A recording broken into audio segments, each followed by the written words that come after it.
பாருங்க, இதோட ஆரம்ப விலை 10 பைசா. வெறும் 10 பைசா. 10 பைசாவா?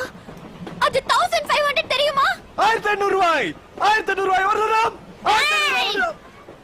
நானும் பொம்பளை புள்ளையா அடுக்கு ஒடுக்குமா இருக்கலாம்னு பாக்குறேன். என்ன கடுப்பேத்தனே. என்ன பண்ணுவ? டேய் விர்ரா, எப்ப பார்த்தாலும் அவ கூட வம்பு பண்ணிட்டு இருக்க. அங்கிள், உங்க முகத்துக்காக தான் பாக்குறேன். இல்லன்னா டேய் இவள்ட்ட போய் பேசிட்டு தொழில் பண்றத சும்மா கரெக்ட் பண்ணி தான் செவல பெத்துறேன். பேப்படா பேப்ப. அது வரைக்கும் என் கை என்ன புளியங்கா பறிச்சிட்டு இருக்குமா? டேய் கருவாப்பையிலே, உன்னை இருடி. இவன் கூட்டாளி தானே நீ? என்ன வாடா போடன்ட்டே இருக்க? உனக்கு என்னடா மரியாதை? லங்கர் கட்ட உருட்டுவன் தானே நீ? இவ ரொம்ப யோக்கியம். நீ உருட்டல? டெய்லி வருவீங்களா? காலேஜ் வரீங்களா? விளையாடலாம். கேட்டலடி? அங்கிள், இவனை கூட்டிட்டு போங்க. இல்ல போலீஸ்ல புடிச்சு கொடுத்து. போலீஸ் போலீஸ் வாங்கோ வாங்கோ. டேய் கருவாயா, என்னடா போலீஸ்